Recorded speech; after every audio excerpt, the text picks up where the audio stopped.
ਸਨਮਾਨਯੋਗ ਗੁਰੂ ਨਿਵਾਜੀ ਸਾਧ ਸੰਗਤ ਜੀਓ, ਆਪ ਜੀ ਸਾਰੇ ਮਾਈ ਭਾਈ ਸਤਿਗੁਰੂ ਸ੍ਰੀ ਗੁਰੂ ਗ੍ਰੰਥ ਸਾਹਿਬ ਜੀ ਦੀ ਪਰਮ ਪਵਿੱਤਰ ਹਜ਼ੂਰੀ ਅੰਦਰ ਸਜ ਬੈਠੇ ਹੋ। ਆਪ ਜੀ ਨੇ ਗੁਰਬਾਣੀ ਕੀਰਤਨ ਬੜੇ ਪਿਆਰ ਨਾਲ ਸਰਵਣ ਕੀਤਾ ਹੈ। ਆਓ ਹੁਣ ਆਪਣੀਆਂ ਮਨੋਬਿਰਤੀਆਂ ਗੁਰਬਾਣੀ ਦੀ ਵਿਚਾਰਧਾਰਾ ਨਾਲ ਜੋੜੀਏ। ਆਪ ਜੀ ਨੂੰ ਪਤਾ ਹੈ ਕਿ ਆਪਾਂ ਐਤਵਾਰ ਵਾਲੇ ਦਿਨ ਗੁਰਬਾਣੀ ਦੇ ਸਿਰਲੇਖਾਂ ਦੀ ਅਤੇ ਨੌਵੇਂ ਪਾਤਸ਼ਾਹ ਸ੍ਰੀ ਗੁਰੂ ਤੇਗ ਬਹਾਦਰ ਸਾਹਿਬ ਮਹਾਰਾਜ ਜੀ ਦੀ ਪਵਿੱਤਰ ਬਾਣੀ ਦੀ ਵਿਚਾਰ ਸਾਂਝੀ ਕਰ ਰਹੇ ਹਾਂ। ਉਸੇ ਲੜੀ ਅਨੁਸਾਰ ਅੱਜ ਆਪਾਂ ਸ੍ਰੀ ਗੁਰੂ ਤੇਗ ਬਹਾਦਰ ਸਾਹਿਬ ਮਹਾਰਾਜ ਜੀ ਦੀ ਪਵਿੱਤਰ ਬਾਣੀ ਵਿੱਚੋਂ ਉਹਨਾਂ ਦਾ ਸ਼ਬਦ ਨੰਬਰ 5 ਜੋ ਸ੍ਰੀ ਗੁਰੂ ਗ੍ਰੰਥ ਸਾਹਿਬ ਜੀ ਦੇ ਪਾਵਨ ਪੰਨਾ ਨੰਬਰ 219 ਉੱਤੇ ਦਰਜ ਹੈ। ਇਸ ਸ਼ਬਦ ਨੂੰ ਆਪਾਂ ਅੱਜ ਸਮਝਣ ਦੀ ਕੋਸ਼ਿਸ਼ ਕਰਨੀ ਹੈ। ਪਿਛਲੀ ਕਥਾ ਦੌਰਾਨ ਆਪਾਂ ਸ਼ਬਦ ਨੰਬਰ 4 ਸਮਝਿਆ ਸੀ, ਜਿਸ ਦੇ ਅਖੀਰ ਵਿੱਚ ਇਹ ਬਚਨ ਆਏ ਸਨ, ਜੋਗੀ ਜਤਨ ਕਰਤ ਸਭ ਹਾਰੇ, ਗੁਣੀ ਰਹੇ ਗੁਣ ਗਾਈ, ਜਨ ਨਾਨਕ ਹਰ ਭਏ ਦਇਆਲਾ, ਪਉ ਸਭ ਬਿਧ ਬਨ ਆਈ। ਇਸ ਦੇ ਮਤਲਬ ਤੇ ਆਪਾਂ ਪਿਛਲੀ ਕਥਾ ਵਿੱਚ ਸਮਝ ਲਏ ਸਨ। ਉਸ ਤੋਂ ਬਾਅਦ ਇੱਕ ਸੰਗਤ ਵਿੱਚੋਂ ਸਵਾਲ ਆਇਆ ਸੀ ਮੇਰੇ ਕੋਲ ਕਿ ਜੇ ਹਰੀ ਜਦੋਂ ਦਿਆਲ ਹੋਏਗਾ ਉਦੋਂ ਹੀ ਸਾਡੀ ਹਰ ਤਰ੍ਹਾਂ ਦੇ ਨਾਲ ਪਰਮਾਤਮਾ ਦੇ ਨਾਮ ਸਿਮਰਨ ਦਾ ਕੋਈ ਨਾ ਕੋਈ ਢੋਅ ਢੁੱਕ ਜਾਣਾ ਹੈ, ਤੇ ਫਿਰ ਸਾਨੂੰ ਸਿਮਰਨ ਕਰਨ ਦੀ, ਭਜਨ ਕਰਨ ਦੀ, ਸੇਵਾ ਕਰਨ ਦੀ, ਇਹ ਸਭ ਕੁਝ ਕਰਨ ਦੀ ਕੀ ਜ਼ਰੂਰਤ ਹੈ। ਫਿਰ ਜਦੋਂ ਦਿਆਲ ਹੋਏਗਾ ਹੋ ਜਾਏਗਾ, ਤੇ ਜਦੋਂ ਦਿਆਲ ਹੋਵੇਗਾ ਉਦੋਂ ਕੋਈ ਨਾ ਕੋਈ ਵਿਧੀ ਬਣ ਜਾਏਗੀ, ਕੋਈ ਵਿਧਾਨ ਬਣ ਜਾਏਗਾ ਤੇ ਅਸੀਂ ਸਿਮਰਨ ਕਰ ਪਾਵਾਂਗੇ। ਸੋ ਇਹ ਸਵਾਲ ਸੀ ਕਿ ਸਾਨੂੰ ਫਿਰ ਕੁਝ ਕਰਨ ਦੀ ਜ਼ਰੂਰਤ ਨਹੀਂ। ਅਸਲ ਵਿੱਚ ਮੈਂ ਬਹੁਤ ਵਾਰੀ ਆਪ ਸੰਗਤ ਦੇ ਨਾਲ ਇਹ ਵਿਚਾਰ ਸਾਂਝੇ ਕਰ ਚੁੱਕਾ ਹਾਂ ਕਿ ਵਾਹਿਗੁਰੂ ਜੀ ਦੀ ਦਇਆਲਤਾ ਵਾਸਤੇ ਸਾਨੂੰ ਉਸ ਦੀ ਦਇਆ ਦੇ ਪਾਤਰ ਬਣਨਾ ਪਵੇਗਾ। ਆਪਾਂ ਜਦੋਂ ਵੇਖਦੇ ਹਾਂ ਕਿ ਜਦੋਂ ਕੋਈ ਭਿਖਾਰੀ ਕਿਸੇ ਦੇ ਦਰ ਤੇ ਭਿਖਿਆ ਲੈਣ ਲਈ ਆਉਂਦਾ ਹੈ, ਤੇ ਜਿਹੜਾ ਭਿਖਿਆ ਦੇਣ ਵਾਲਾ ਹੈ ਉਹਦਾ ਪਾਤਰ ਜ਼ਰੂਰ ਵੇਖਦਾ, ਉਹਦਾ ਭਾਂਡਾ ਜ਼ਰੂਰ ਵੇਖਦਾ। ਉਹਦਾ ਭਾਂਡਾ ਵੇਖ ਕੇ ਜਿੰਨਾ ਕੋ ਭਾਂਡਾ ਜਿਹੋ ਜਿਹਾ ਹੋਵੇ ਉਹੋ ਜਿਹੀ ਉਹਦੀ ਸੇਵਾ ਉਹ ਕਰ ਦਿੰਦਾ, ਤੇ ਓਨੀ ਕੋਈ ਕਰ ਦਿੰਦਾ। ਜੇ ਭਾਂਡਾ ਹੀ ਬਹੁਤ ਛੋਟਾ ਜਿਹਾ ਹੋਵੇ ਤੇ ਦਾਤਾ ਉਹਦੇ ਵਿੱਚ ਓਨਾ ਹੀ ਕੁਝ ਪਾਏਗਾ ਜੋ ਪੈ ਸਕਦਾ ਹੈ। ਬਿਲਕੁਲ ਇਸੇ ਤਰ੍ਹਾਂ ਪਰਮਾਤਮਾ ਦੀ ਦਇਆ ਨੂੰ ਹਾਸਲ ਕਰਨ ਲਈ ਸਾਨੂੰ ਆਪਣਾ ਹਿਰਦੇ ਰੂਪ ਪਾਤਰ ਯਾਨੀ ਭਾਂਡਾ ਜਿਹੜਾ ਹੈ ਉਹ ਤਿਆਰ ਕਰਨਾ ਪਵੇਗਾ।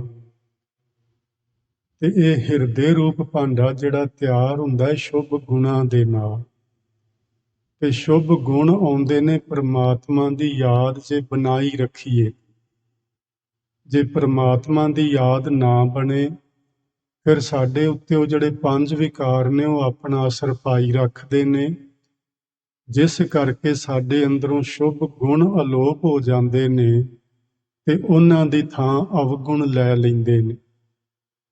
ਸੋ ਵਾਹਿਗੁਰੂ ਜੀ ਦੀ ਦਇਆਲਤਾ ਨੂੰ ਹਾਸਲ ਕਰਨ ਲਈ ਸਾਨੂੰ ਆਪਣਾ ਇਹ ਜਿਹੜਾ ਹਿਰਦੇ ਰੂਪ ਭਾਂਡਾ ਏ ਇਹ ਤਿਆਰ ਕਰਨਾ ਹੋਏਗਾ।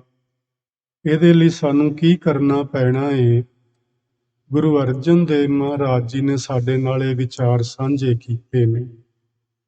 ਆਪ ਜੀ ਫਰਮਾਉਂਦੇ ਨੇ, ਉੱਦਮ ਕਰ। ਇਹ ਸਾਨੂੰ ਸਾਰਿਆਂ ਨੂੰ ਆਖਿਆ ਜਾ ਰਿਹਾ ਕਿ ਵਾਹਿਗੁਰੂ ਦੀ ਦਇਆ ਦੇ ਪਾਤਰ ਤੁਸੀਂ ਬਣ ਸਕਦੇ ਹੋ, ਪਰ ਤੁਹਾਨੂੰ ਉੱਦਮ ਕਰਨਾ ਹੋਏਗਾ। ਤੇ ਉੱਦਮ ਕਰਨਾ ਕਾਹਦੇ ਲਈ ਏ? ਹਰ ਜਾਪਣਾ, ਵਾਹਿਗੁਰੂ ਜੀ ਦੇ ਨਾਮ ਨੂੰ ਜਪਣ ਵਾਸਤੇ ਉੱਦਮ ਕਰਨਾ। ਅੰਮ੍ਰਿਤ ਵੇਲੇ ਉੱਠਣਾ, ਦਿਨ ਦੇ ਵੇਲੇ ਜਦੋਂ ਵੀ ਸਮਾਂ ਮਿਲੇ, ਸ਼ਾਮ ਨੂੰ 2 ਘੜੀਆਂ ਬੈਠਣਾ, ਸੌਣ ਲੱਗਿਆਂ ਫਿਰ ਮਾਲਕ ਦੀ ਯਾਦ ਵਿੱਚ ਜੁੜਨਾ, ਇਹ ਹੈ ਹਰ ਜਾਪਣਾ। ਯਾਨੀ ਉਸ ਮਾਲਕ ਨੂੰ ਹਰ ਵੇਲੇ ਚੇਤੇ ਵਿੱਚ ਰੱਖਣਾ, ਉਹਨੂੰ ਕਦੇ ਵਿਸਾਰਨਾ ਨਾ। ਤੇ ਇਸ ਕੰਮ ਨੂੰ ਕਰਨ ਲਈ ਸਾਨੂੰ ਉੱਦਮੀ ਹੋਣਾ ਪਏਗਾ। ਜਿਹੜੇ ਆਲਸੀ ਲੋਕ ਹੁੰਦੇ ਨੇ ਮੇਰੇ ਵਰਗੇ, ਉਹ ਰਹਿ ਜਾਂਦੇ ਨੇ ਗੱਲਾਂ ਕਰਦੇ। ਜਿਹੜੇ ਉੱਦਮੀ ਹੁੰਦੇ ਨੇ ਉਹ ਉੱਦਮ ਕਰਕੇ ਕੁਝ ਨਾ ਕੁਝ ਪ੍ਰਾਪਤ ਕਰ ਲੈਂਦੇ ਨੇ। ਵੱਡ ਭਾਗੀ ਧਨ ਖਾਟ, ਗੁਰੂ ਸਾਹਿਬ ਆਖਦੇ ਨੇ, ਵਾਹਿਗੁਰੂ ਦੀ ਦਇਆ ਦੇ ਪਾਤਰ ਬਣਨ ਲਈ ਤੁਹਾਨੂੰ ਵੱਡਿਆਂ ਭਾਗਾਂ ਦੁਆਰਾ ਵਾਹਿਗੁਰੂ ਜੀ ਦੇ ਨਾਮ ਦੀ ਖੱਟੀ ਕਮਾਈ ਕਰਨੀ ਹੋਏਗੀ। ਇਹ ਖੱਟੀ ਕਮਾਈ ਹੋਵੇਗੀ ਕਿਵੇਂ? ਸੰਤ ਸੰਗ ਹਰ ਸਿਮਰਨਾ, ਸੰਤਾਂ ਦੀ ਸੰਗਤ ਵਿੱਚ ਬਹਿ ਕੇ ਵਾਹਿਗੁਰੂ ਜੀ ਦੇ ਨਾਮ ਨੂੰ ਚੇਤੇ ਕਰਨਾ। ਸਿਮਰਨ ਦਾ ਮਤਲਬ ਹੀ ਯਾਦ ਕਰਨਾ ਹੁੰਦਾ ਹੈ ਜੀ, ਉਸ ਨੂੰ ਚੇਤੇ ਕਰਨਾ। ਕਿਹੜਿਆਂ ਸੰਤਾਂ ਦੀ ਸੰਗਤ ਵਿੱਚ ਬਹਿਣਾ ਹੈ? ਜਿਹੜਿਆਂ 35 ਸੰਤਾਂ ਮਹਾਂਪੁਰਸ਼ਾਂ ਦੀ ਸੰਗਤ ਵਿੱਚ ਆਪਾਂ ਹੁਣ ਬੈਠੇ ਹੋਏ। ਇਹਨਾਂ 35 ਮਹਾਂਪੁਰਸ਼ਾਂ ਦੀ, ਗੁਰੂ ਜਨਾਂ ਦੀ ਸੰਗਤ ਵਿੱਚ ਬਹਿ ਕੇ ਵਾਹਿਗੁਰੂ ਨੂੰ ਚੇਤੇ ਕਰਨਾ। ਆਪਾਂ ਹੁਣ ਉਹਨੂੰ ਯਾਦ ਹੀ ਕਰ ਰਹੇ, ਮਾਲਕ ਨੂੰ ਹੀ ਚੇਤੇ ਕਰ ਰਹੇ ਹਾਂ। ਬਸ ਗੱਲ ਇੰਨੀ ਕਿ ਜਦੋਂ ਆਪਾਂ ਬੈਠੀਏ ਇਹ ਧਿਆਨ ਰੱਖੀਏ ਕਿ ਸਾਡੀ ਸੁਰਤ ਇੱਥੇ ਹੀ ਰਵੇ। ਜੇ ਸੁਰਤ ਬਾਹਰ ਕੰਮ ਕਰਨ ਚਲੀ ਗਈ ਜਾਂ ਕੁਝ ਹੋਰ ਖਾਣ ਪੀਣ ਚਲੀ ਗਈ, ਥੱਲੇ ਕਿਚਨ ਜਾਂ ਲੰਗਰ ਹਾਲ ਵੱਲੇ ਸਾਡਾ ਧਿਆਨ ਚਲਾ ਗਿਆ, ਫਿਰ ਅਸੀਂ ਸਿਮਰਨ ਤੋਂ ਖੁੰਝ ਜਾਵਾਂਗੇ। ਸਿਮਰਨ ਕਰਨਾ ਹੈ, ਆਪਣੀ ਸੁਰਤ ਨੂੰ ਜੋੜ ਕੇ ਰੱਖਣਾ ਹੈ। ਮਲ ਜਨਮ ਜਨਮ ਕੀ ਕਾਟ, ਇਸ ਤਰ੍ਹਾਂ ਕਰਨ ਦੇ ਨਾਲ ਪ੍ਰੋਫੈਸਰ ਸਾਹਿਬ ਸਿੰਘ ਆਖਦੇ ਨੇ, ਤੁਸੀਂ ਆਪਣੀਆਂ ਜਨਮਾਂ ਜਨਮਾਂਤਰਾਂ ਦੀ ਲੱਗੀ ਹੋਈ ਮਨ ਨੂੰ ਮੈਲ ਜੋ ਏ ਉਸ ਨੂੰ ਕੱਟ ਲਵੋਗੇ। ਹਿਰਦਾ ਸ਼ੁੱਧ ਹੋ ਜਾਏਗਾ। ਜਿਵੇਂ ਹਿਰਦਾ ਸ਼ੁੱਧ ਹੋਇਆ, ਭਾਂਡਾ ਸਾਫ਼ ਹੋਇਆ, ਮਾਲਕ ਦਇਆ ਦੀ ਮਿਹਰ ਕਰ ਦੇਵੇਗਾ, ਦਇਆ ਉਸ ਭਾਂਡੇ ਵਿੱਚ ਪਾ ਦੇਵੇਗਾ। ਸੋ ਇਹ ਸੀ ਤੁਹਾਡੇ ਪਿਛਲੇ ਸਵਾਲ ਦਾ ਜਵਾਬ ਕਿ ਅਸੀਂ ਹੱਥ ਤੇ ਹੱਥ ਰੱਖ ਕੇ ਬੈਠੇ ਨਹੀਂ ਰਹਿਣਾ ਵੀ ਵਾਹਿਗੁਰੂ ਦਇਆ ਕਰੇਗਾ ਤੇ ਅਸੀਂ ਸਿਮਰਨ ਕਰਾਂਗੇ। ਨਹੀਂ, ਸਗੋਂ ਸਿਮਰਨ ਕਰਨ ਨਾਲ ਦਇਆ ਹੋਣੀ। ਇਹ ਗੱਲ ਆਪਾਂ ਹਮੇਸ਼ਾ ਯਾਦ ਰੱਖਣੀ ਹੈ। ਸੋ ਆਓ ਹੁਣ ਸ਼ੁਰੂ ਕਰਦੇ ਹਾਂ ਅੱਜ ਦਾ ਸ਼ਬਦ। ਅੱਜ ਦਾ ਸ਼ਬਦ ਹੈ ਗੌੜੀ ਰਾਗ ਦੇ ਅੰਦਰ ਪੰਨਾ ਨੰਬਰ 219 ਤੇ ਸ਼ਬਦ ਨੰਬਰ 5, ਜਿਸ ਵਿੱਚ ਗੁਰੂ ਤੇਗ ਬਹਾਦਰ ਸਾਹਿਬ ਮਹਾਰਾਜ ਜੀ ਨੇ ਫਰਮਾਇਆ ਏ, ਸਾਧੋ ਗੋਬਿੰਦ ਕੇ ਗੁਣ ਗਾਵੋ। ਇਹ ਸਾਧੂ ਕਿਹਨੂੰ ਆਖਿਆ ਭਲਾ? ਆਪਾਂ ਜਿੰਨੇ ਲੋਕ ਇੱਥੇ ਬੈਠੇ ਆ ਨਾ ਸਾਧੂਆਂ ਦੀ ਸੰਗਤ ਵਿੱਚ, ਸਾਨੂੰ ਸਭਨਾਂ ਨੂੰ ਹੀ ਗੁਰੂ ਜੀ ਨੇ ਸਾਧੂ ਆਖਿਆ।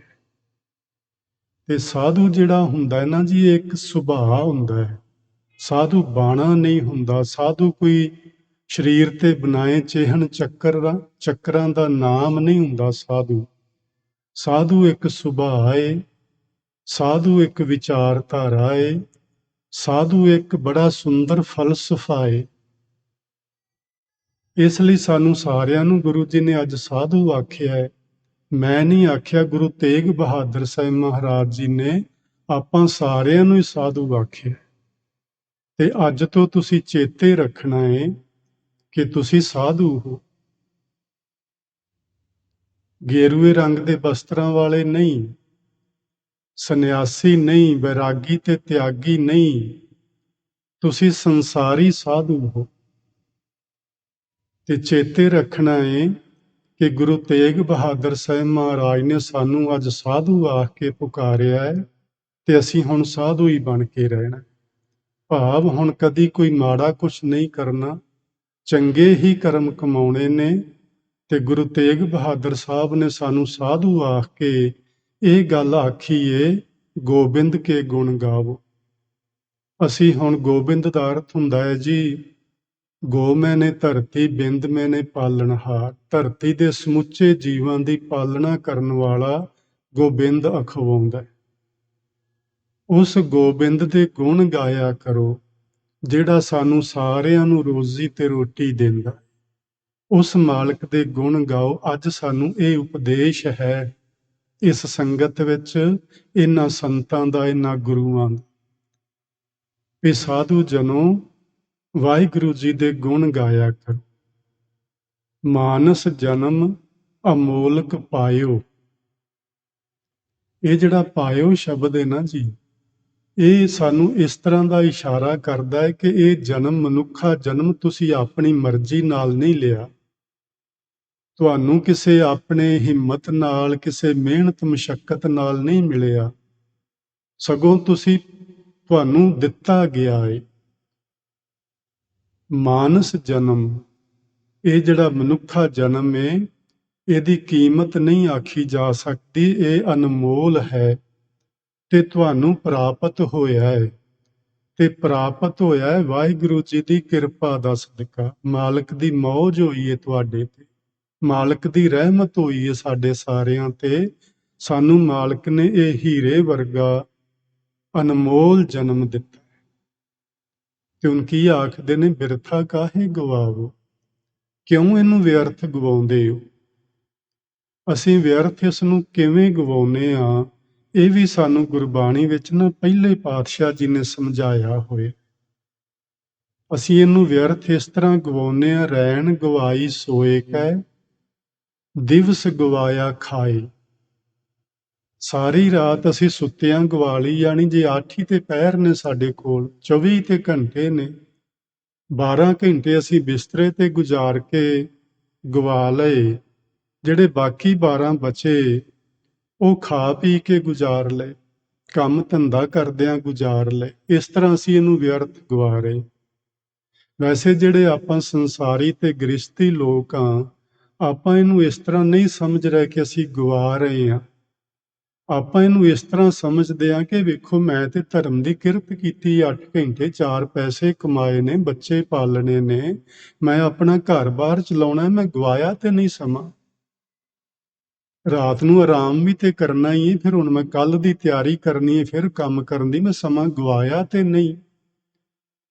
ਗਵਾਇਆ ਤੁਸੀਂ ਬਿਲਕੁਲ ਨਹੀਂ, ਲੇਕਿਨ ਤੁਸੀਂ ਇਸ ਇੱਕ ਗੱਲ ਭੁੱਲੇ ਰਹਿ ਗਏ ਹੋ, ਉਹ ਸੀ ਗੋਬਿੰਦ ਕੇ ਗੁਣ ਗਾਓ।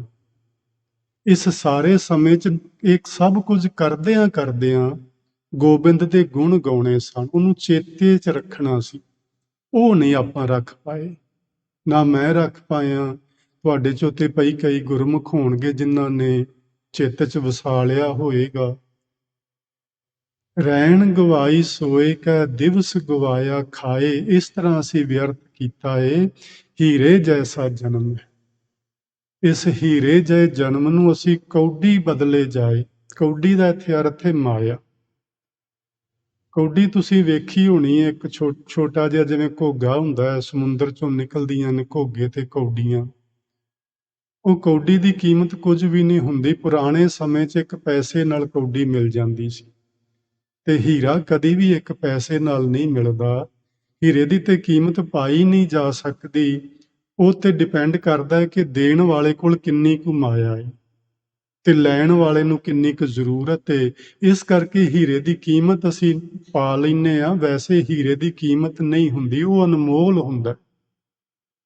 ਉਸ ਹੀਰੇ ਨੂੰ ਇੱਕ ਬੰਦਾ 100 ਨੂੰ ਵੇਚ ਰਿਹਾ ਤੇ 100 ਨੂੰ ਖਰੀਦ ਰਿਹਾ ਹੈ, ਪਰ ਜੇ ਗਾਹਕ ਪੂਰਾ ਮਿਲ ਜੇ ਤੇ ਉਹਦੇ ਅਰਬਾਂ ਡਾਲਰ ਵੀ ਥੋੜੇ ਹੁੰਦੇ। ਹੀਰਾ ਸਾਡਾ ਇਹ ਮਨੁੱਖਾ ਜਨਮ ਹੈ ਤੇ ਕੌਡੀ ਇਹ ਮਾਇਆ, ਜਿਹਦੇ ਕਰਕੇ ਅਸੀਂ ਇਹ ਹੀਰਾ ਆਪਣਾ ਗਵਾ ਰਹੇ ਹਾਂ ਮਾਇਆ ਨੂੰ, ਕੌਡੀਆਂ ਨੂੰ ਇਕੱਠਿਆਂ ਕਰਨ ਵਾਸਤੇ।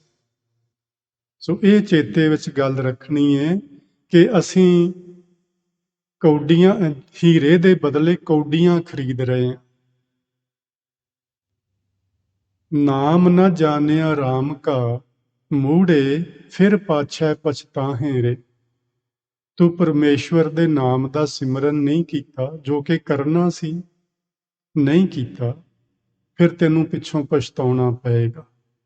ਤੁਸੀਂ ਨਾ YouTube ਤੇ ਅੱਜ ਕੱਲ੍ਹ ਤੇ ਬੜਾ ਹੀ ਸੌਖਾ ਹੋ ਗਿਆ ਹੈ ਹਰ ਗੱਲ ਨੂੰ ਸਮਝ ਲੈਣਾ। ਇੱਕ ਛੋਟਾ ਜਿਹਾ ਕਲਿੱਪ ਜਿਹਾ ਬੜਾ ਘੁੰਮਦਾ ਫਿਰਦਾ ਵੀਡੀਓ ਕਲਿੱਪ, ਜਿਹਦੇ ਵਿੱਚ ਇੱਕ ਨਾ ਚੰਗੇ ਸਿਆਣੇ ਆਦਮੀ ਨੇ, ਗੁਰਮੁਖ ਪਿਆਰੇ, ਉਹ ਆਪਣੇ ਮੌਤ ਦਾ ਹਵਾਲਾ ਸਾਨੂੰ ਦੇ ਰਹੇ ਨੇ। ਉਹਦੇ 'ਚ ਦੱਸ ਰਹੇ ਨੇ ਕਿ ਮੈਂ ਮਰਿਆ ਕਿਵੇਂ ਤੇ ਮੇਰੀ ਹਾਲਤ ਕੀ ਹੋਈ ਮਰਨ ਤੋਂ ਬਾਅਦ। ਮੇਰੀ ਰੂਹ ਆਤਮਾ, ਮੈਂ ਇਸ ਤਰ੍ਹਾਂ ਸਮਝ ਰਿਹਾ ਸਾਂ ਕਿ ਮੈਂ ਉਹ ਹੀ ਹਾਂ, ਲੇਕਿਨ ਮੇਰੀ ਆਤਮਾ ਦੇ ਨਾਲ ਜੋ ਕੁਝ ਉਹਨਾਂ ਜਮ ਲੋਕਾਂ ਨੇ ਕੀਤਾ ਉਹ ਮੈਂ ਦੱਸ ਨਹੀਂ ਸਕਦਾ। ਫਿਰ ਪਾਛੈ ਪਛਤਾਹੇ ਰੇ, ਸਾਨੂੰ ਵੀ ਪਛਤਾਉਣਾ ਪਏਗਾ ਜਦੋਂ ਉਹ ਵਕਤ ਆਇਆ। ਹੁਣ ਤੇ ਸਾਨੂੰ ਲੱਗ ਰਿਹਾ ਕਿ ਅਸੀਂ ਬੜੇ ਸੁਖੀ ਹਾਂ, ਸੋਹਣੇ ਘਰ-ਬਾਰ ਰੱਬ ਨੇ ਦਿੱਤੇ ਨੇ, ਭਾਵੇਂ ਚਲੋ ਤੁਸੀਂ ਮਿਹਨਤ ਹੀ ਕੀਤੀ ਹੋਏਗੀ, ਪਰ ਇਹ ਸਾਰੀ ਉਹਦੀ ਬਖਸ਼ਿਸ਼ ਨਾਲ ਹੀ ਹੁੰਦਾ ਹੈ। ਮਿਹਨਤਾਂ ਕਰਨ ਵਾਲੇ ਤੇ ਬੜੇ ਲੋਕ ਨੇ। ਤੁਸੀਂ ਵੇਖਿਆ ਹੋਣਾ ਭਾਰਤ ਦੀਆਂ ਸੜਕਾਂ ਦੇ ਕੰਢਿਆਂ ਤੇ ਬੈਠੇ 10-10, 12-12 ਘੰਟੇ ਲੋਕ ਬੱਜਰੀ ਕੁੱਟਦੇ ਨੇ ਹੱਥਾਂ ਨਾਲ, ਰੋੜੇ ਪੱਥਰ ਭੰਨਦੇ ਨੇ ਏਡੇ ਏਡੇ ਵੱਡੇ। ਉਹਨਾਂ ਦੀ ਮਿਹਨਤ ਆਪਣੇ ਨਾਲੋਂ ਘੱਟ ਨਹੀਂ, ਲੇਕਿਨ ਸ਼ਾਮ ਨੂੰ ਰੋਟੀ ਮਿਲਦੀ ਹੈ ਨਮਕ ਉੱਤੇ ਧੂੜ ਕੇ, ਉਹ ਵੀ ਪਤਾ ਨਹੀਂ ਮਿਲਣੀ ਹੈ ਕਿ ਨਹੀਂ ਮਿਲਣੀ। ਉਹਨਾਂ ਦੀ ਮਿਹਨਤ ਕਿਤੇ ਵੱਧ ਹੈ ਸਾਡੇ ਨਾਲੋਂ। ਜੇ ਮਿਹਨਤ ਉੱਤੇ ਹੀ ਰੱਬ ਰੀਝਦਾ ਹੁੰਦਾ ਤੇ ਸਭ ਤੋਂ ਪਹਿਲਾਂ ਉਹਨਾਂ ਦੀ ਸਾਰ ਲੈਂਦਾ। ਸਾਡੇ ਤੇ ਸੱਚੀ ਮੁੱਚੀ ਵਾਹਿਗੁਰੂ ਜੀ ਦੀ ਰਹਿਮਤ ਤੇ ਸਾਡੀ ਮਿਹਨਤ ਕੱਖ ਵੀ ਨਹੀਂ। ਭਾਈ ਲਹਿਣਾ ਜੀ ਜਦੋਂ ਗੁਰੂ ਅੰਗਦ ਸਾਹਿਬ ਬਣੇ, ਕਿਸੇ ਨੇ ਆਖਿਆ ਸੀ, ਭਾਈ ਲਹਿਣਾ ਤੂੰ ਬੜੀ ਮਿਹਨਤ ਕੀਤੀ ਏ, ਵੇਖ ਤੂੰ ਗੁਰੂ ਨਾਨਕ ਸਾਹਿਬ ਦਾ ਰੂਪ ਬਣ ਗਿਆ। ਉਹਨੇ ਆਖਿਆ ਸੀ, ਨਹੀਂ ਗੁਰਮੁਖੋ, ਇਹ ਮੇਰੀ ਮਿਹਨਤ ਨਹੀਂ, ਇਹ ਗੁਰੂ ਨਾਨਕ ਸਾਹਿਬ ਦੀ ਰਹਿਮਤ ਹੀ ਹੋਈ ਏ। ਮੇਰੇ ਵਰਗੇ ਇੱਥੇ ਹੋਰ ਕਿੰਨੇ ਤੁਰੇ ਫਿਰਦੇ ਸਨ।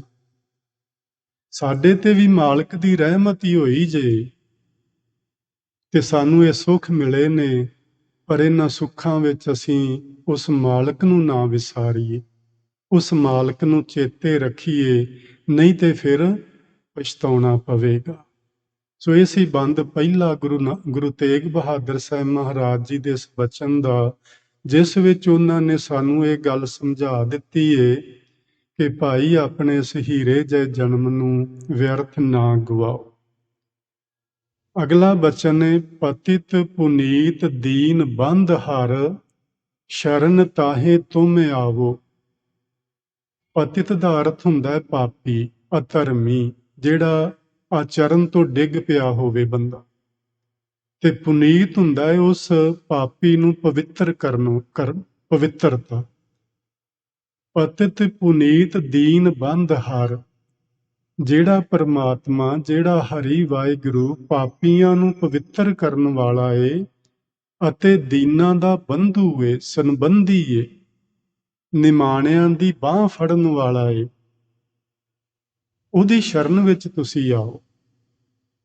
ਉਹਦੀ ਸ਼ਰਨ ਵਿੱਚ ਆਉਣਾ ਗੁਰਦੁਆਰੇ ਆ ਕੇ ਬੈਠਣਾ ਨਹੀਂ ਹੁੰਦਾ ਜੀ। ਇਹ ਤੇ ਇੱਕ ਵੱਖਰੀ ਗੱਲ ਹੈ ਕਿ ਅਸੀਂ ਇੱਥੇ ਸਤ ਸੰਗਤ ਕਰਨ ਆਉਂਦੇ ਹਾਂ, ਲੇਕਿਨ ਉਹਦੀ ਸ਼ਰਨ ਦਾ ਇੱਕ ਵੱਖਰਾ ਮਤਲਬ ਹੈ ਕਿ ਆਪਣਾ ਆਪਾ ਉਸ ਨੂੰ ਸਮਰਪਿਤ ਕਰਨਾ, ਅਹਮ ਦਾ ਤਿਆਗ ਕਰਨਾ ਤੇ ਆਪਣਾ ਆਪਾ ਉਸ ਨੂੰ ਸਮਰਪਿਤ ਕਰਨਾ, ਇਹ ਉਹਦੀ ਸ਼ਰਨ ਵਿੱਚ ਜਾਣਾ।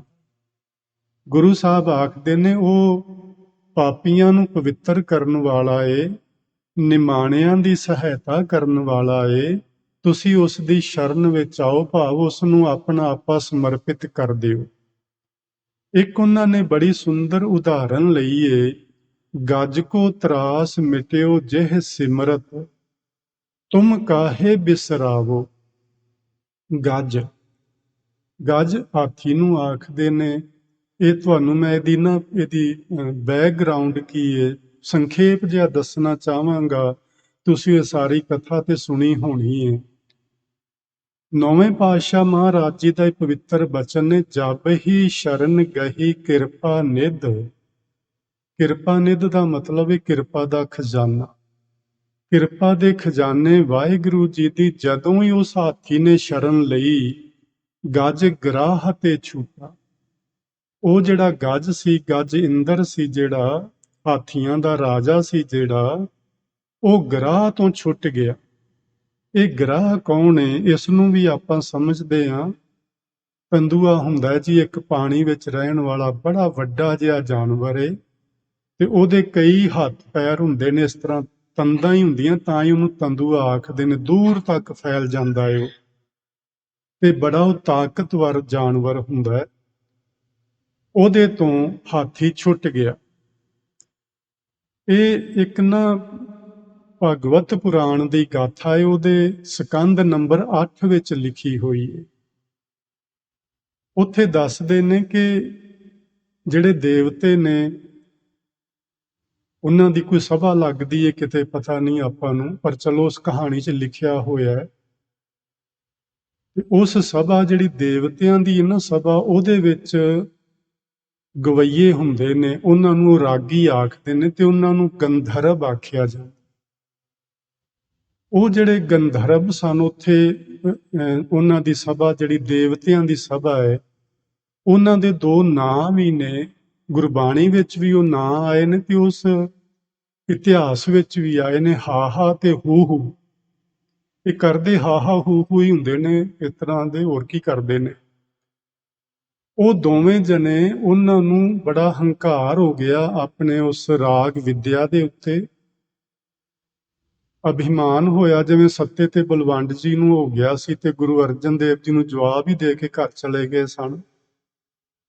ਹੰਕਾਰ ਹੋਇਆ ਤੇ ਇੱਕ ਦੈਵਲ ਨਾਂ ਦਾ ਰਿਸ਼ੀ ਲਿਖਿਆ ਉੱਥੇ, ਉਹਨੇ ਉਹਨਾਂ ਨੂੰ ਸ਼ਰਾਪ ਦੇ ਦਿੱਤਾ। ਤੇ ਸ਼ਰਾਪ ਦਿੱਤਾ ਤੇ ਉਹ ਇੱਕ ਤੰਦੂਆ ਬਣ ਗਿਆ ਤੇ ਇੱਕ ਹਾਥੀ ਬਣਿਆ ਅਗਲੇ ਕਿਸੇ ਜਨਮ ਵਿੱਚ। ਉਹ ਹਾਥੀ ਜਿਹੜਾ, ਉੱਥੇ ਇਸ ਤਰ੍ਹਾਂ ਵੀ ਲਿਖਿਆ ਹੈ ਕਿ ਇੱਕ ਤ੍ਰਿਕੂਟ ਜਾਂ ਵਰੁਣ ਨਾਂ ਦਾ ਇੱਕ ਤਲਾਬ ਹੈ, ਜਿੱਥੇ ਉਹ ਹਾਥੀ ਪਾਣੀ ਪੀਣ ਜਾਂਦਾ ਹੁੰਦਾ ਸੀ ਆਪਣੇ ਪਰਿਵਾਰ ਸਮੇਤ। ਉਹ ਪਾਣੀ ਪੀਣ ਲਈ ਉਸ ਤਲਾਬ ਦੇ ਵਿੱਚ ਵੜਿਆ।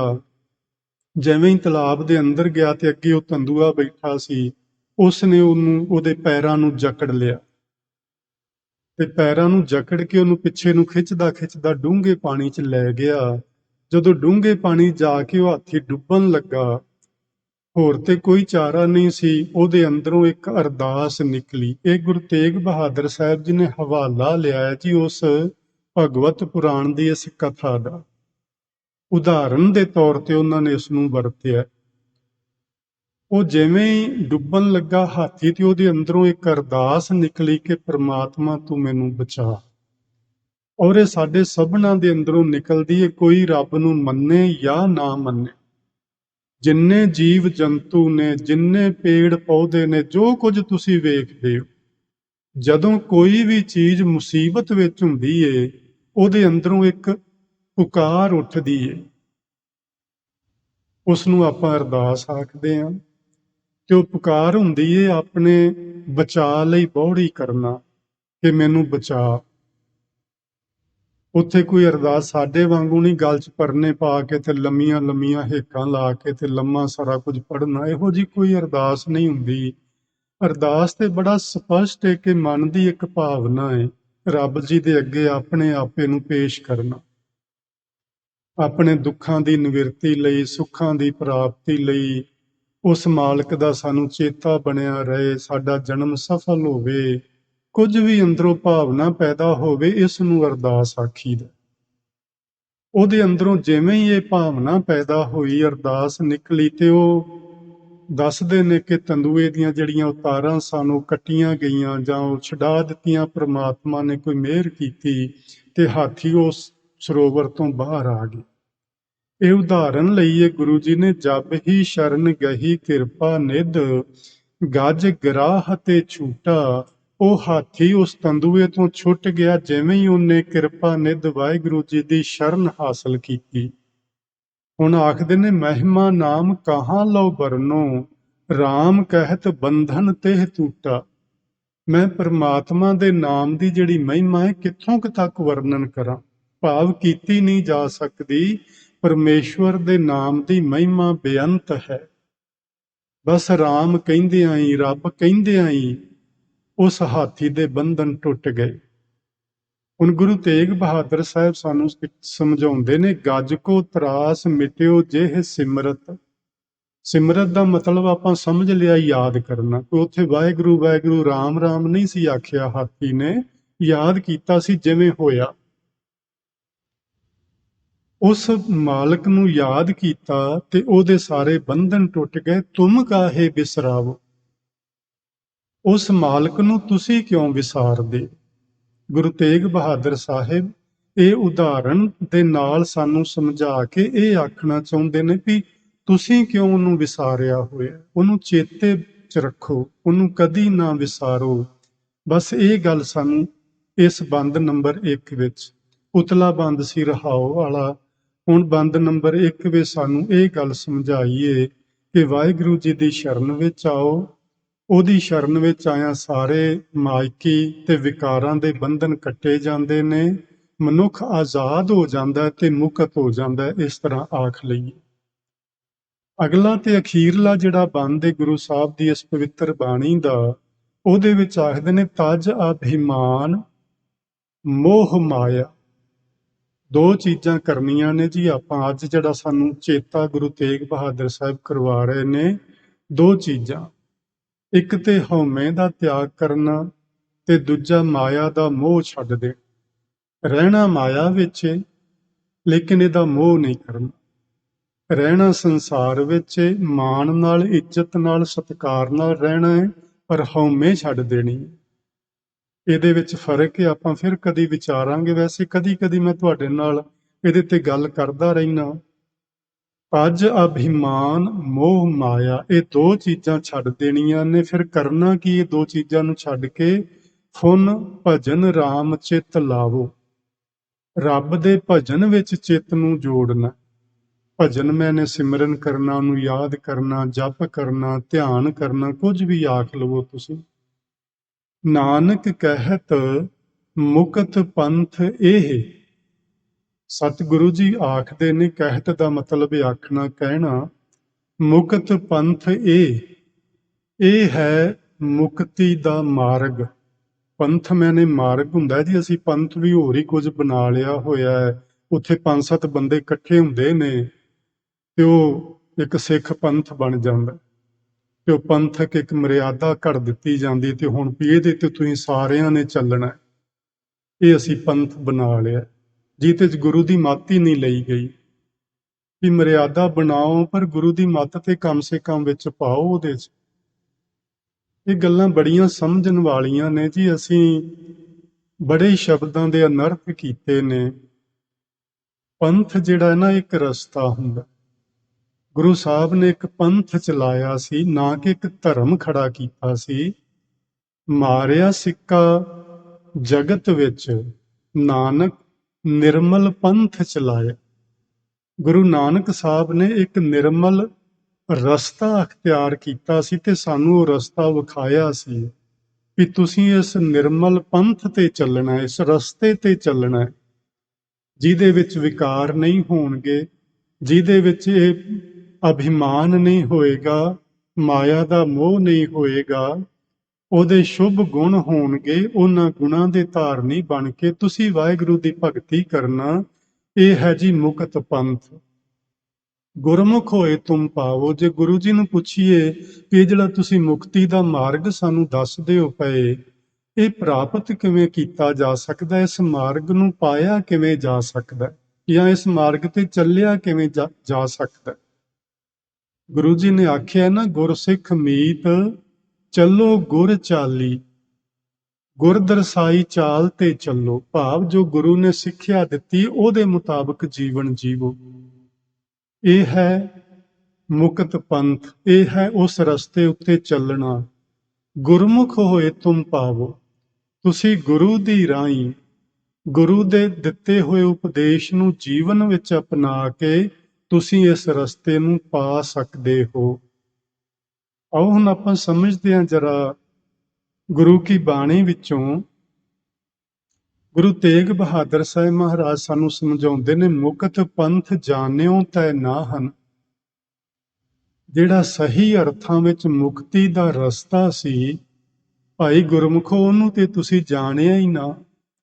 ਤੁਸੀਂ ਇੱਕ ਵੱਖਰਾ ਧਰਮ ਖੜਾ ਕਰਕੇ ਤੇ ਆਪਣੇ ਨਿਯਮ ਤੇ ਅਸੂਲ ਘੜ ਲਏ ਤੇ ਉਹਦੇ ਮੁਤਾਬਕ ਲੋਕਾਂ ਨੂੰ ਤੁਰਨ ਲਈ ਪ੍ਰੇਰਨਾ ਦੇ ਦਿੱਤੀ। ਮੈਂ ਕੋਈ ਪੰਥ ਦਾ ਵਿਰੋਧੀ ਨਹੀਂ ਹਾਂ ਜੀ, ਮੈਂ ਪੰਥ ਦੇ ਨਾਲ ਹਾਂ, ਪੰਥ ਦੀ ਹਰ ਗੱਲ ਤੇ ਮੈਂ ਸਹਿਮਤ ਹਾਂ, ਲੇਕਿਨ ਵਿਚਾਰ ਕਰਨਾ ਗੁਰੂ ਨਾਨਕ ਸਾਹਿਬ ਦਾ ਮੱਤ ਹੈ। ਜਿਹੜੇ ਲੋਕ ਵਿਚਾਰ ਤੋਂ ਭੱਜਦੇ ਨੇ ਨਾ, ਉਹ ਲੋਕ ਨਾ ਇਸ ਪੰਥ ਦੇ ਨਾ ਉਸ ਪੰਥ ਦੇ, ਕਿਸੇ ਪੰਥ ਦੇ ਵੀ ਨਹੀਂ। ਗੁਰੂ ਨਾਨਕ ਸਾਹਿਬ ਦਾ ਤੇ ਮੱਤ ਹੀ ਇਹ, ਸਭ ਸੈ ਉੱਪਰ ਗੁਰ ਸ਼ਬਦ ਵਿਚਾਰ। ਵਿਚਾਰ ਕਰਨਾ, ਚਾਹੇ ਉਹ ਸਾਡੇ ਪੰਥ ਦੇ ਆਗੂਆਂ ਨੇ ਕਿਉਂ ਨਾ ਬਣਾਈ ਹੋਵੇ ਗੱਲ, ਉਹਦੇ ਤੇ ਵੀ ਬਹਿ ਕੇ ਵਿਚਾਰ ਕਰਨਾ ਕਿ ਇਹ ਕਿੱਥੋਂ ਤੱਕ ਠੀਕ ਹੈ। ਜਾਂ ਜਿਹੜੀਆਂ ਗੱਲਾਂ 1925 ਵਿੱਚ ਠੀਕ ਸਨ, ਕਿ ਅੱਜ 2021 ਵਿੱਚ ਉਹ ਠੀਕ ਨੇ, ਇਹਨਾਂ ਤੇ ਵਿਚਾਰ ਕਰਨਾ ਕੋਈ ਪਾਪ ਨਹੀਂ ਹੁੰਦਾ। ਕੌਣ ਵਿਚਾਰ ਕਰੇਗਾ? ਬਸ ਉਹ ਤੇ ਸਾਨੂੰ ਕੁਰਸੀ ਦਾ ਹੀ ਬਖੇੜਾ ਬਣਿਆ ਹੋਇਆ ਹੈ। ਪਹਿਲਾਂ ਉਹ ਮਿਲਦੀ ਨਹੀਂ, ਉਹਦੇ ਲਈ ਅਸੀਂ ਯਤਨ ਕਰਦੇ ਰਹਿੰਦੇ ਹਾਂ ਲੰਮਾ ਸਮਾਂ। ਉਹ ਮਿਲ ਜਾਂਦੀ ਹੈ ਤੇ ਫਿਰ ਹੁਣ ਛੁੱਟ ਨਾ ਜਾਏ, ਕਿਤੇ ਸਾਡੇ ਹੱਥੋਂ ਨਿਕਲ ਨਾ ਜਾਏ, ਫਿਰ ਸਾਰੀ ਉਮਰ ਅਸੀਂ ਉਹਦੇ ਲਈ ਮਰਦੇ ਰਹਿੰਦੇ।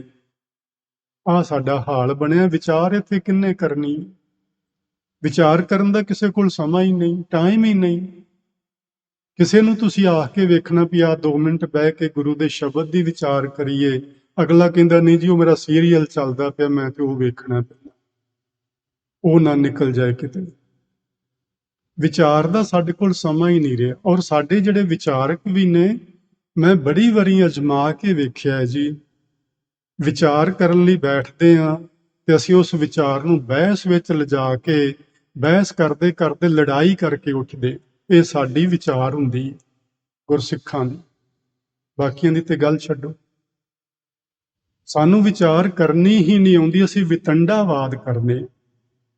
ਵਿਚਾਰੇ ਗੁਰੂ ਦੇ ਸ਼ਬਦ ਨੂੰ ਬਹਿ ਕੇ ਵਿਚਾਰੋ, ਇਹਦੇ ਵਿਆਕਰਨਿਕ ਨੇਮ ਲੱਭੋ, ਗੁਰੂ ਸਾਹਿਬ ਦੀ ਬਾਣੀ ਦੇ ਅੱਗੇ ਪਿੱਛੇ ਵਾਲੇ ਸ਼ਬਦ ਪੜੋ ਤੇ ਸਮਝ ਆ ਜਾਂਦੀ ਵੀ ਗੁਰੂ ਜੀ ਕੀ ਕਹਿਣਾ ਚਾਹੁੰਦੇ। ਹੁਣ ਇੱਥੇ ਬੜਾ ਸਪਸ਼ਟ ਹੈ, ਮੁਕਤ ਪੰਥ ਜਾਣਿਓ ਤੈ ਨਾਹਨ। ਮੁਕਤ ਪੰਥ ਹੈ ਕਿ ਇਹ ਸਾਧੋ ਗੋਬਿੰਦ ਕੇ ਗੁਣ ਗਾਵੋ। ਹੋਰ ਮੁਕਤ ਪੰਥ ਕਿਹੜਾ ਹੈ? ਪ੍ਰਭੂ ਦੇ ਨਾਮ ਦੇ ਗੁਣ ਗਾਓ, ਵਾਹਿਗੁਰੂ ਜੀ ਦੀ ਸ਼ਰਨ ਵਿੱਚ ਆਓ, ਅਭਿਮਾਨ ਤੇ ਮਾਇਆ ਦਾ ਮੋਹ ਤਿਆਗ ਦਿਓ। ਇਹ ਹੈ ਮੁਕਤੀ ਦਾ ਪੰਥ, ਮੁਕਤੀ ਦਾ ਮਾਰਗ। ਪੁਰਾਣੇ ਸਮੇਂ ਵਿੱਚ ਵੀ ਤੇ ਅੱਜ ਵੀ ਨਾ ਮੁਕਤੀ ਦਵਾਈ ਜਾਂਦੀ ਹੈ, ਔਰ ਮੁਕਤੀ ਕਰਵਾਈ ਜਾਂਦੀ ਹੈ ਤੀਰਥਾਂ ਤੇ ਬਹਿ ਕੇ, ਗੁਰਦੁਆਰਿਆਂ 'ਚ, ਮੰਦਰਾਂ ਮਸੀਤਾਂ ਤੇ ਬਹਿ ਕੇ ਸਾਨੂੰ ਮੁਕਤੀ ਦਿੰਦੇ ਨੇ ਪੁਜਾਰੀ ਲੋਕ। ਹਰਿਦੁਆਰ ਜਾਓ, ਅੱਜ ਕੱਲ ਅਸੀਂ ਪਤਾਲਪੁਰੀ ਉਹੋ ਹੀ ਸਿਲਸਿਲਾ ਬਣਾ ਲਿਆ ਹੈ। ਮੈਂ ਕਈ ਵਾਰੀ ਹੈਰਾਨ ਰਹਿਣਾ ਵੀ ਤੁਸੀਂ ਕੀਤਾ ਕੀ ਹੈ ਸਿੱਖਾਂ ਨੇ। ਹਰ ਚੀਜ਼ ਬ੍ਰਾਹਮਣ ਦੀ ਨਕਲ ਤੁਸੀਂ ਕਰ ਲਈਏ, ਸਿਰਫ ਤੁਸੀਂ ਕੇਸ ਰੱਖ ਲਏ ਨੇ, ਉਹਨਾਂ ਨੇ ਕੇਸ ਕੱਟੇ ਹੋਏ ਸਨ, ਫਰਕ ਕੱਖ ਨਹੀਂ ਰਹਿਣ ਦਿੱਤਾ। ਤੁਸੀਂ ਹਰਿਦੁਆਰ ਨੂੰ ਤੁਸੀਂ ਪਤਾਲਪੁਰੀ ਬਣਾ ਲਿਆ। ਉਹੋ ਹੀ ਕੁਛ ਉੱਥੇ ਹੁੰਦਾ ਜਿਹੜਾ ਹਰਿਦੁਆਰ 'ਚ ਹੁੰਦਾ ਸੀ। ਉੱਥੇ ਕੀ ਹੋ ਰਿਹਾ ਜੀ? ਮੁਕਤੀ ਦਵਾਈ ਜਾ ਰਹੀ ਹੈ। ਤੁਹਾਨੂੰ ਇੰਨੇ ਪੈਸੇ ਇਸ ਖਾਨੇ 'ਚ ਰੱਖੋ, ਇੰਨੀ ਮਾਇਆ ਇਸ ਖਾਨੇ 'ਚ ਰੱਖੋ, ਆ ਜਿਹੜੇ ਤੁਸੀਂ ਗਲ 'ਚ ਹਾਰ ਪਾਇਆ ਸੋਨੇ ਦਾ ਲਾ ਕੇ ਇਸ ਖਾਨੇ 'ਚ ਰੱਖ ਦਿਓ, ਮੈਂ ਮੰਤਰ ਪੜਾਂਗਾ ਤੇ ਤੁਹਾਡੇ ਮਰੇ ਪ੍ਰਾਣੀ ਨੂੰ ਮੁਕਤੀ ਮਿਲ ਜਾਏਗੀ। ਉਹ ਗੱਲ ਅੱਜ ਸਾਡਾ ਅੱਜ ਦਾ ਬ੍ਰਾਹਮਣ ਜਿਹੜਾ ਕੇਸਾਧਾਰੀ, ਉਹ ਵੀ ਇਹੋ ਹੀ ਗੱਲ ਕਹਿ ਰਿਹਾ ਹੈ, ਤੁਸੀਂ ਅਖੰਡ ਪਾਠ ਕਰਾਓ, ਤੁਸੀਂ ਕੀਰਤਨ ਕਰਵਾਓ। ਇਹਦੇ ਨਾਲ ਕੋਈ ਮੁਕਤੀ ਨਹੀਂ ਮਿਲਣ ਵਾਲੀ, ਨਾ ਅਖੰਡ ਪਾਠ ਨਾਲ, ਨਾ ਕੀਰਤਨ ਨਾਲ, ਨਾ ਕਥਾ ਨਾਲ। ਇਹ ਸਭ ਉਹੀ ਬ੍ਰਾਹਮਣੀ ਕਰਮ, ਇਹਨਾਂ ਨਾਲ ਕੁਝ ਨਹੀਂ ਜੇ ਹੋਣ ਵਾਲਾ। ਗੁਰਮੁਖ ਹੋਏ ਤੁਮ ਪਾਵੋ। ਇਸ ਮੁਕਤੀ ਨੂੰ ਜੇ ਪ੍ਰਾਪਤ ਕਰਨਾ ਤੇ ਗੁਰਮੁਖ ਬਣੋ। ਗੁਰਮੁਖ ਬਣਨ ਤੋਂ ਭਾਵ ਹੈ ਗੁਰੂ ਦੀ ਮੱਤ ਨੂੰ ਜੀਵਨ 'ਚ ਅਪਣਾਓ। ਜਦੋਂ ਆਪਾਂ ਇਸ ਤਰ੍ਹਾਂ ਕਰਾਂਗੇ ਤੇ ਗੁਰਮੁਖੋ ਸਾਨੂੰ ਮੁਕਤੀ ਮਿਲ ਜਾਏਗੀ। ਉਹਨਾਂ ਢੰਗ ਤਰੀਕਿਆਂ ਨਾਲ ਕੋਈ ਮੁਕਤੀ ਕਿਸੇ ਨੂੰ ਅੱਜ ਤੱਕ ਨਹੀਂ ਮਿਲੀ ਜਾਂ ਮੈਨੂੰ ਕੋਈ ਇੱਕ ਆਦਮੀ ਦੱਸੋ ਜਿਹਨੇ ਵਾਪਸ ਆ ਕੇ ਦੱਸਿਆ ਹੋਵੇ ਕਿ ਮੈਂ ਤੇ ਮੁਕਤ ਹੋ ਗਿਆ। ਬਸ ਮੁਕਤੀ, ਜਿਹੜਾ ਮਨੁੱਖ ਇਸ ਜੀਵਨ ਵਿੱਚ ਵਿਕਾਰਾਂ ਤੋਂ ਮੁਕਤ ਹੋ ਗਿਆ, ਹਉਮੈ ਤੋਂ ਮੁਕਤ ਹੋ ਗਿਆ, ਮੋਹ ਦੇ ਮਾਇਆ ਦੇ ਮੋਹ ਦੇ ਬੰਧਨਾਂ ਤੋਂ ਆਜ਼ਾਦ ਹੋ ਗਿਆ, ਉਹ ਜਿਉਂਦੇ ਜੀ ਮੁਕਤ ਹੋ ਗਿਆ। ਜੀਵਨ ਮੁਕਤ ਸੋ ਆਖੀਐ, ਮਰ ਜੀਵੈ ਮਰੀਆ। ਮਰ ਜੀਵੈ ਮਰੀਆ ਦਾ ਮਤਲਬ ਵੀ ਇਹੋ ਹੀ ਏ, ਹਉਮੈ ਤੋਂ ਬਚ ਜਾਣਾ। ਔਰ ਮਰਨ ਦੀ ਉੱਥੇ ਨਹੀਂ ਗੱਲ ਉੱਥੇ ਵੀ ਹਉਮੈ ਛੱਡਣ ਦੀ। ਜਿਸ ਕਿਸੇ ਮਨੁੱਖ ਨੇ ਜਿਉਂਦੇ ਜੀ ਇਹਨਾਂ ਵਿਕਾਰਾਂ ਦਾ ਤਿਆਗ ਕਰ ਦਿੱਤਾ, ਉਹ ਸਮਝੋ ਮੁਕਤੀ ਦਾ ਮਾਰਗ ਉਸ ਨੂੰ ਲੱਭ ਗਿਆ, ਉਹ ਮਾਰਗ ਤੇ ਚੱਲ ਪਿਆ। ਗੁਰੂ ਤੇਗ ਬਹਾਦਰ ਸਾਹਿਬ ਮਹਾਰਾਜ ਜੀ ਫਰਮਾਉਂਦੇ ਨੇ, ਮੁਕਤ ਪੰਥ ਜਾਣਿਓ ਤੈ ਨਾਹ। ਮੁਕਤੀ ਦਾ ਮਾਰਗ ਤੇ ਭਾਈ ਤੂੰ ਗੁਰਮੁਖਾ ਸਮਝਿਆ ਹੀ ਨਹੀਂ, ਧਨ ਜੋਰਨ ਕਉ ਧਾਇਆ। ਇਹ ਗੱਲ ਤੇ ਆਪਾਂ ਸਮਝਦੇ ਹੀ ਹਾਂ ਸਾਰੇ, ਮੈਂ ਵੀ ਧਨ ਲਈ ਇੱਥੇ ਆਉਣਾ ਤੇ ਤੁਸੀਂ ਵੀ ਕੰਮ ਕਰਨ ਜਾਂਦੇ ਹੋ, ਧਨ ਲਈ ਜਾਂਦੇ ਹੋ। ਅੰਤ ਸੰਗ ਕਾਹੂ ਨਹੀਂ ਦੀ। ਗੱਲ ਬੜੀ ਸਿੱਧੀ ਏ ਕਿ ਅਖੀਰ ਨੂੰ ਇਹ ਜਿਹੜਾ ਧਨ ਆਪਾਂ ਇਕੱਠਾ ਕੀਤਾ, ਇਹਦੇ ਵਿੱਚੋਂ ਕਿਸੇ ਵੀ ਚੀਜ਼ ਨੇ ਸਾਡਾ ਸਾਥੀ ਨਹੀਂ ਬਣਨਾ। ਬਿਰਥਾ ਆਪ ਬੰਧਾਏ, ਆਪਣੇ ਆਪ ਨੂੰ ਵਿਅਰਥ ਹੀ ਅਸੀਂ ਇਹਨਾਂ ਬੰਧਨਾਂ ਵਿੱਚ ਬਣਾਈ ਰੱਖਿਆ ਸਾਰੀ ਜ਼ਿੰਦਗੀ। ਸੋ ਅੱਜ ਦੀ ਭਾਈ ਵਿਚਾਰ ਗੁਰਮੁਖੋ ਜਿਹੜੀ ਆਪਾਂ ਕੀਤੀ ਏ, ਇਹ ਗੁਰੂ ਤੇਗ ਬਹਾਦਰ ਸਾਹਿਬ ਮਹਾਰਾਜ ਜੀ ਦਾ ਪਵਿੱਤਰ ਸ਼ਬਦ ਏ, ਸਾਧੋ ਗੋਬਿੰਦ ਕੇ ਗੁਣ ਗਾ। ਇਹ ਸਾਧੂ ਜਨੋ, ਸਾਨੂੰ ਸਾਰਿਆਂ ਨੂੰ ਤੇ ਸਾਧੂ ਆਖਿਆ ਗੁਰੂ ਜੀ ਨੇ। ਹੁਣ ਸਾਧੂ ਬਣ ਕੇ ਰਹਿਣਾ, ਹੁਣ ਸਾਧਪੁਣਾ ਨਾ ਕਦੇ ਵੀ ਤਿਆਗਣਾ। ਸਾਧੂ ਤੋਂ ਭਾਵ ਹੈ ਸ਼ੁਭ ਵਿਚਾਰ, ਚੰਗਾ ਆਚਾਰ, ਇਸ ਨੂੰ ਬਣਾ ਕੇ ਰੱਖਣਾ। ਇਸ ਸ਼ਬਦ ਵਿੱਚੋਂ ਅਸੀਂ ਸਮਝਿਆ ਮਾਨਸ ਜਨਮ ਜਿਹੜਾ ਸਾਡਾ ਬੜਾ ਅਨਮੋਲ ਹੈ, ਇਸ ਨੂੰ ਵਿਅਰਥ ਨਹੀਂ ਗਵਾਉਣਾ ਚਾਹੀਦਾ। ਅਸੀਂ ਇਹ ਸਮਝਿਆ ਕਿ ਜੇ ਹਾਥੀ ਦਾ ਡਰ, ਹਾਥੀ ਉਸ ਡਰ ਤੋਂ ਮੁਕਤ ਹੋ ਸਕਦਾ ਹੈ, ਤੇ ਅਸੀਂ ਵੀ ਗੁਰੂ ਪਰਮੇਸ਼ਵਰ ਦੀ ਸ਼ਰਨ ਵਿੱਚ ਆ ਕੇ ਮੁਕਤ ਹੋ ਸਕਦੇ ਹਾਂ। ਸਾਨੂੰ ਰਾਮ ਦੇ ਭਜਨ ਵਿੱਚ ਚਿੱਤ ਜੋੜਨਾ ਚਾਹੀਦਾ ਹੈ। ਰਾਮ ਦੇ ਭਜਨ ਵਿੱਚ ਚਿੱਤ ਜੋੜਨਾ ਹੀ ਮੁਕਤੀ ਦਾ ਪੰਥ ਹੈ, ਤੇ ਇਸ ਪੰਥ ਨੂੰ ਪ੍ਰਾਪਤ ਕਰਨ ਲਈ ਸਾਨੂੰ ਗੁਰਮੁਖ ਬਣਨਾ ਹੋਏਗਾ। ਗੁਰਮੁਖ ਬਣਾਂਗੇ ਤੇ ਫਿਰ ਸਾਨੂੰ ਕੋਈ ਦੁਨੀਆ ਦੀ ਤਾਕਤ ਬੰਧਨਾਂ ਵਿੱਚ ਬੰਨ੍ਹ ਨਹੀਂ ਸਕੇਗੀ। ਗੁਰੂ ਸਾਹਿਬ ਨੇ ਬਾਣੀ ਵਿੱਚ ਲਿਖਿਆ, ਗੁਰਮੁਖ ਦੀ ਨਿਸ਼ਾਨੀ ਕੀ ਹੁੰਦੀ ਏ? ਗੁਰਮੁਖ ਰੋਮ ਰੋਮ ਹਰ ਧਿਆਵੇ। ਬਸ ਆਹ ਤਰੀਕਾ ਹੈ ਗੁਰਮੁਖ ਬਣਨ ਦਾ। ਹਰ ਵਕਤ ਰੱਬ ਨੂੰ ਚੇਤੇ ਰੱਖੀਏ, ਹਰ ਵਕਤ ਮਾਲਕ ਨੂੰ ਯਾਦ ਰੱਖੀਏ। ਜੇ ਆਪਾਂ ਇਸ ਤਰ੍ਹਾਂ ਕਰਦੇ ਰਹੇ ਤੇ ਇੱਕ ਵਕਤ ਆਏਗਾ, ਆਪਾਂ ਇਸ ਮੁਕਤੀ ਦੇ ਮਾਰਗ ਤੇ ਚੱਲ ਪਵਾਂਗੇ ਤੇ ਚੱਲਦੇ ਚੱਲਦੇ ਆਪਣੀ ਮੰਜ਼ਿਲ ਤੇ ਭਾਈ ਪਹੁੰਚ ਜਾਵਾਂਗੇ। ਅਗਲੇ ਐਤਵਾਰ ਨੂੰ ਆਪ ਜੀ ਦੇ ਨਾਲ ਮੈਂ ਗੁਰਬਾਣੀ ਦੇ ਸਿਰਲੇਖਾਂ ਤੇ ਗੱਲ ਕਰਾਂਗਾ। ਸਮੇਂ ਸਿਰ ਪਹੁੰਚਣ ਦੀ ਕਿਰਪਾਲਤਾ ਕਰਨਾ ਜੀ। ਅੱਜ ਦੀ ਵਿਚਾਰ ਕਰਦਿਆਂ ਬੇਅੰਤ ਪ੍ਰਕਾਰ ਦੀਆਂ ਹੋਈਆਂ ਭੁੱਲਾਂ ਦੀ ਖਿਮਾ ਬਖਸ਼ਿਸ਼ ਕਰ ਦੇਣਾ। ਪਿਆਰ ਨਾਲ ਆਖੋ ਜੀ, ਵਾਹਿਗੁਰੂ ਜੀ ਕਾ ਖਾਲਸਾ, ਵਾਹਿਗੁਰੂ ਜੀ ਕੀ ਫਤਿਹ।